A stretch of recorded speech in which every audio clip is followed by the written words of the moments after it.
Hello and welcome to the Daily Comic and Collectible, episode 510. Now today, the collectible of the day is the Quantum Mechanics QMX DC Comics Limited Edition Loot Crate Exclusive 1966 Batman Q-Pop Statue Diorama. This charming shadowy figure is just one in a series of DC Comics Q-Pops. The Dark Knight is posed keenly surveying his city for suspicious activity atop a gargoyle adorning a Gotham skyscraper. This limited edition exclusive Loot Crate statue stands a total of 5 inches in height and is based off the 1966 Batman series. So get up and do the Batusi. It's your chance to get this limited release 1966 Q-Pop variant. This box diorama comes with a unique whiteboard speech bubble, an erasable marker for writing your own phrases, or use the included sticker sound effects of your choice. This Batman 66 was released exclusively through the Loot Crate in 2015 and was designed by Muhammad Haku for DC Comics and was released by Quantum Mechanics QMX. Now, the comic of the day has been seen previously when I covered a different story. It's Batman, Volume 1, Issue Number 5, with the cover date of March 1941. This is a facsimile variant from November of 2023, with story by Bill Finger, art by Bob Kane, and cover by Bob Kane. Today's stories are The Case of the Honest Crook and Book of Enchantment. The Case of the Honest Crook opens with a thief who's captured by Batman right after robbing a shop. It turns out that he stole only $6. To explain his strange action, the young man tells his story. He was engaged and was saving money for the wedding while working at a garage. One night, mobsters stopped at this garage with a hot car and promised him $200 for silence. When his girl had discovered the source of the money, she insisted on not accepting it. So, explaining the situation to the mobsters, he refused the money. That aroused their suspicions about him, and to play it safe, the crooks framed him with a drunk driving charge. Spending 2 years in custody gave him 2 things: a wife who married him right after the release, and hate for the mobsters who framed him. With a prison sentence behind him, he could not hold any job for a long time and was running out of money when his wife got ill. That's why he stole only $6 to buy the medicine. Batman gives him money to save the wife and begins to work on revenge on the mobsters. Batman recognizes one of the mobsters described and pays a visit to Smiley Sykes' mob to find out who is responsible for the frame. That visit leaves mobsters shattered and the place shuttered. The recognized mobster, Matty Link, barely misses the Batman's visit and plans to get away from the city. But to stop him from talking to Batman, Smiley orders his death. Bruce sees the results in the morning pages and goes to Commissioner Gordon for information. Meanwhile, Robin must search Link's room for any clues. Getting concerned with Robin's absence, Batman arrives at Link's place and finds Robin badly injured. He even believes that his sidekick is dead for a moment, which causes a great rage in the Dark Knight. He delivers the boy to the doctor's office and then races to Smiley's hideout. There, he overtakes the mobsters and forces a confession out of Smiley, despite being shot 3 times. The Doctor operates on Robin and then on Batman without revealing their identities.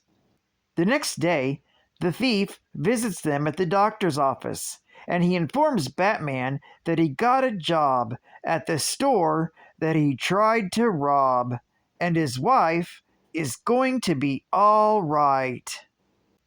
The Book of Enchantment opens with Batman and Robin on their homeward path when they notice and overtake 2 thieves who are attempting a house burglary. A grateful occupant of the house steps outside to invite the duo in. He appears to be a professor who has invented a new device with which a man can enter the world of any book he's reading. At the first experiment, 2 days ago, he had sent his daughter Enid to the world of fairy tales, but she hasn't returned.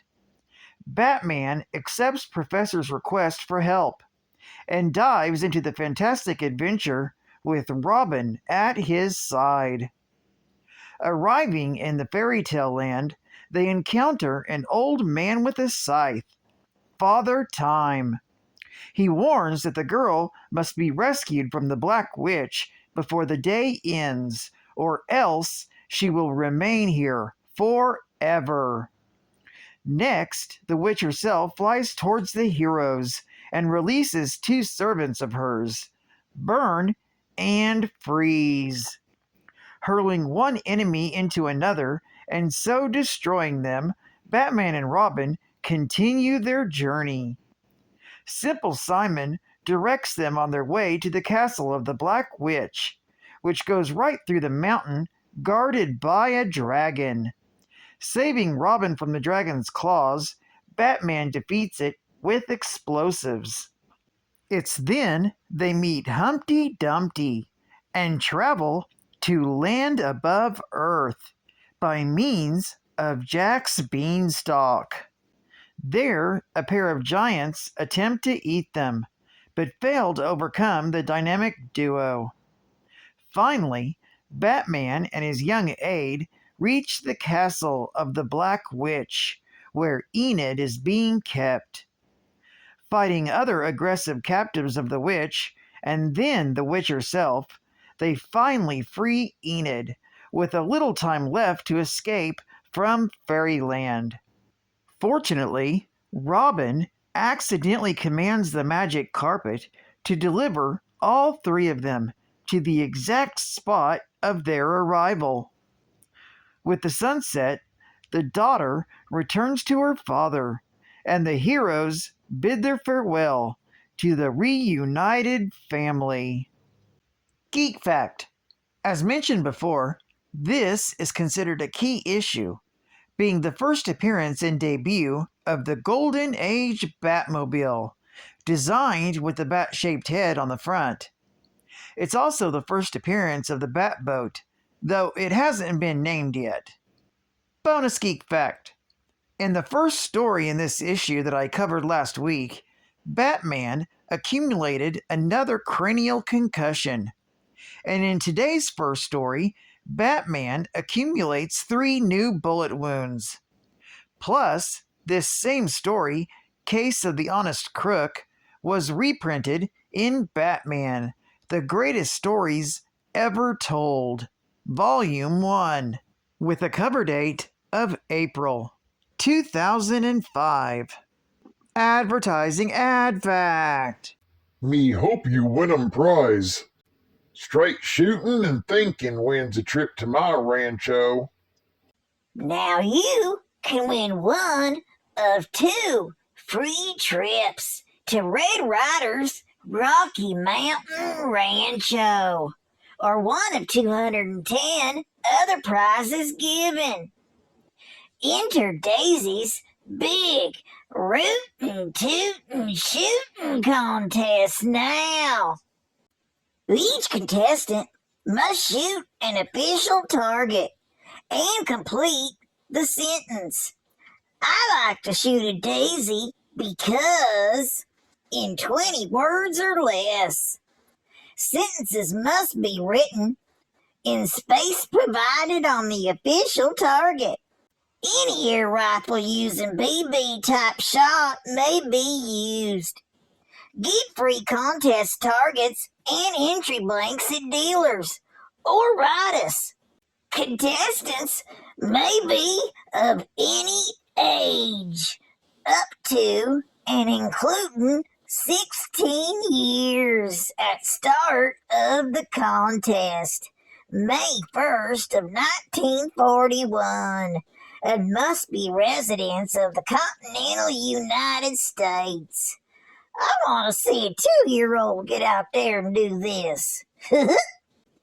First and second prize are a thrilling 2 weeks expenses paid trip to Red Ryder's Rancho. 5 third prizes is a portable home recording radio phonograph Recordio Jr. 101 fourth prizes is a Daisy Targeteer pistol, and 105th prizes is a gun bracket. And then there's the Fred Harmon Award. First and second prize winners gets a pair of handmade cowboy chaps from Fred Harmon, cartoonist. All his personal gift. Wow! Daisy Air Rifles. Get yours today and enter this contest now. And final geek fact. The third story of the book, and the first we covered, The Case of the Honest Crook, features the first time Robin is presumed dead. This same scene was later used on the Robin Dies at Dawn story from Batman, Volume 1, Issue number 156, from 1963, and further on the Death in the Family storyline.